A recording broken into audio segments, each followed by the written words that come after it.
இன்னைக்கு ஆயுஷ்மான் தினம்னா மரியாதைக்குரிய பாரத பிரதமர் சாமானிய மக்களுக்கு கூட 5 லட்சம் பெருமானம் உள்ள சிகிச்சை இலவசமாக அளிக்கக்கூடிய ஒரு மாபெரும் திட்டம். ஏன்னா மருத்துவர் என்ற வகையில் இதான் மனதின் அடியாழத்திலிருந்து இதற்கு நான் நன்றி சொல்லுவேன். ஏன்னா சில நூறுகள் இல்லாமல் நோயாளிகள் இறப்பதை நாங்கள் எல்லாம் பார்த்திருக்கிறோம்.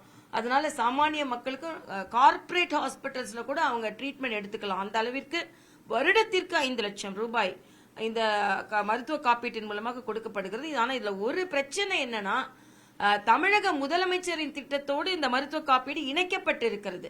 ஆனா எங்கேயுமே இதுல பிரதமர் மருத்துவ காப்பீடு திட்டம் என்பதை குறிப்பிடுவது கிடையாது.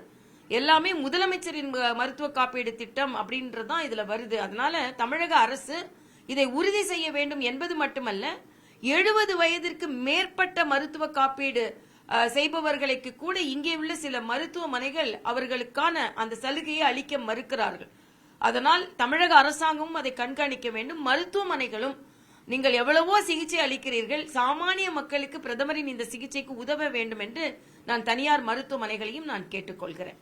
இன்னைக்கு அந்த திட்டத்தின் தினம் என்பதால், ஆயுஷ்மான் தினம் என்பதால், அது மட்டுமல்ல, இன்னைக்கு ஒரு வாகனத்தை நாங்கள் இன்று ஆரம்பித்திருக்கிறோம். தென்சென்னை நடமாடும் தென்சென்னை பாராளுமன்ற அலுவலகம் மற்றும் பிரதமரின் காப்பீடு திட்ட விழிப்புணர்வு மற்றும் சேவை வாகனம் என்று அதற்கு பெயரிட்டு இருக்கிறோம்.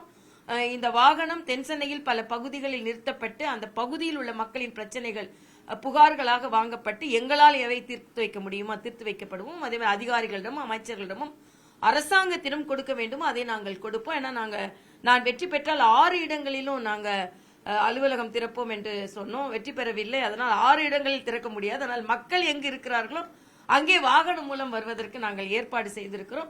ஏனென்றால் மக்கள் சேவையில் நாங்கள் முதன்மை பெற்றிருக்கிறோம் என்பதை இதனிடம் நாம் காண்பிப்பதற்காக நாங்கள் இந்த முயற்சியை மேற்கொண்டிருக்கிறோம். ஏனென்றால் எப்பொழுதுமே மக்கள் சேவையில் பாரதிய ஜனதா கட்சி முதன்மையாக இருக்க வேண்டும் என்று ஆவலோடு இருக்கிறோம். நாங்கள் சாதிவாரி கணக்கெடுப்பு நாங்கள் தொடர்ந்து குரல் கொடுத்தோம். இந்தியா கூட்டணிக்கு கிடைத்த வெற்றியிலும் முதலமைச்சர் இப்ப பேசுகிறார். முதலமைச்சர் அப்படி தீவிரமாக இருந்தார் என்றால் தெலுங்கானா மாதிரி அவர் இங்கே எடுத்திருக்க வேண்டும். அவர் முதலில் இருந்தே நான் கூட சொன்னேன், கோரிக்கை வைக்கலாம் மத்திய அரசிற்கு என்று சில கட்டுப்பாடுகள் இருக்கலாம், சில நேர அவகாசம் இருக்கலாம். 2021 எடுக்கப்பட வேண்டியது பேண்டமிக் என்ற பெருந்தொற்று காரணமாக எடுக்கப்படவில்லை. அதுக்கப்புறம் தேர்தல், பல பிரச்சனைகள், இயற்கை சூழல் இதெல்லாம் வந்தது. ஆனா தெலுங்கானா, பீகார் போன்ற இடங்களில் எடுக்க தானே செஞ்சாங்க. ஆக உண்மையிலேயே சமூக நீதியில் தீவிர ஆதரவாளராக இருந்தீர்கள் என்றால், தீவிரமாக அதை நடைமுறைப்படுத்துபவராக இருந்தால் நீங்களும் ஆரம்பித்திருக்கலாமே, எடுத்திருக்கலாமே. எடுக்கல. ஆனா நீங்க சொல்லிக்கொண்டே இருந்தீர்கள். ஆனால் மரியாதைக்குரிய பாரத பிரதமர் உண்மையிலேயே சமூக நீதியின் காப்பாளர். அவர் இந்த நேரத்தில் எப்படி எடுக்க வேண்டும், மக்கள் தொகையோடு சேர்ந்து சாதிவாரி கணக்கெடுப்பையும் எடுப்பதற்கு. ஏனென்றால் இதற்கு முந்தைய கணக்கெடுப்பில் கூட அது சரியாக நடைமுறைப்படுத்தப்படவில்லை. அதனால் அதை தெளிவாக அதனை சொல்லும் போதே டிரான்ஸ்பேரண்டா, சிஸ்டமேட்டிக்கா, வெளிப்படைத்தன்மையோடு மிக தீவிரமாக அதை நடைமுறைப்படுத்தப்படும், எடுக்கப்படும் என்று சொல்லியிருப்பது வரவேற்கத்தக்கது. எந்தெந்த சமூகம் முன்னேற்றம் அடைந்திருக்கிறது, எந்த சமூகத்திற்கு இன்னும் உதவி தேவைப்படுகிறது, குறிப்பாக பழங்குடி சமூகத்தினர் எந்த அளவிற்கு பின்தங்கி இருக்கிறார்கள், அவர்கள் முன்னேற்றம் அடைந்திருக்கிறார்களா, மக்கள் தொகை எந்த அளவிற்கு முன்னேறி இருக்கிறது, இவை எல்லாவற்றையும் தெரிந்து கொள்வதற்கு ஒரு மிகப்பெரிய உதவியாக இருக்கும் என்பது எனது கருத்து. மக்கள் தொகை கணக்கெடுப்போடு சேர்த்து சாதிவாரி கணக்கெடுப்பு நடத்தப்படும் அப்படின்னு நீங்க சொல்றீங்க. ஆனால் சாதிவாரி கணக்கெடுப்போடு மக்கள் தொகை கணக்கெடுப்பு எப்போது நடத்தப்படும் அப்படின்னு கேள்வி.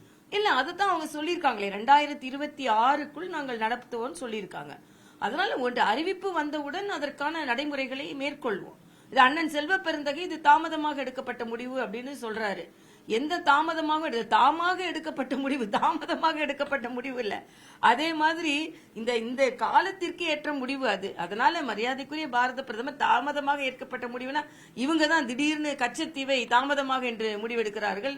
கல்வியை மாநில பட்டியலுக்கு மாற்ற வேண்டும் என்று தாமதமாக அண்ணன் ஸ்டாலின் முடிவெடுத்துக் கொண்டு இருக்கிறார். அதனால மரியாதைக்குரிய பாரத பிரதமர் தாமாக முன்வந்து இந்த நாட்டுக்கு இன்று தேவை என்று முடிவு செய்து அதை அவர்கள் நடைமுறைப்படுத்துகிறார் என்பதுதான் உண்மை.